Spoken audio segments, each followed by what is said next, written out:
வாரம் திடீர்னு Canada government எல்லாருக்கும் ஒரு வார்னிங் மெசேஜ் அமைச்சிருந்தது. எல்லாரையும் முடிஞ்ச அளவுக்கு ஸ்டே இன்டோர்ஸ், யாரும் வீட்டை விட்டு வெளியே வராதிங்க அப்படின்ற மாதிரி சொல்லியிருந்தாங்க. பால்கனி டோர்லாம் கூட க்ளோஸ் பண்ணி வச்சுக்க சொல்லியிருந்தாங்க.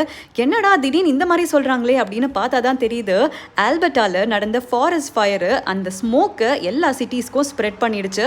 ஆல்பர்ட்டா எங்கேயோ, டொரண்டோ எங்கேயோ, ஆனாலும் பார்த்தீங்கன்னா ஃபுல்லாக ஸ்மோக் ஃபில் பண்ணியிருந்தது. உங்களுக்கு இதை பார்த்தாவே தெரியும்.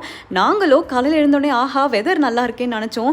ஆனால் பால்கனி டோரை திறந்து வெளியே போய் நின்னா தான் தெரியுது அந்த ஸ்மோக் ஸ்மெல் அப்படியே வருதுங்க, ஒரு மாதிரி பர்ன்ட் ஸ்மெல். அதுக்கப்புறம் கவர்மெண்ட் என்ன சொல்லியிருந்தாங்கன்னா, அதை நம்ம சுவாசித்தோம் அப்படின்னா நம்மளுக்கு நிறைய பிரச்சனை வரும். ஏன்னா அந்த டாக்ஸின்ஸ் கெமிக்கல்ஸ்லாம் வந்து ஹெல்த்தை ரொம்பவே அஃபெக்ட் பண்ணும், குறிப்பாக வந்து நம்மளோட லங்ஸ் எல்லாம் அஃபெக்ட் பண்ணுன்னு சொல்லியிருந்தாங்க.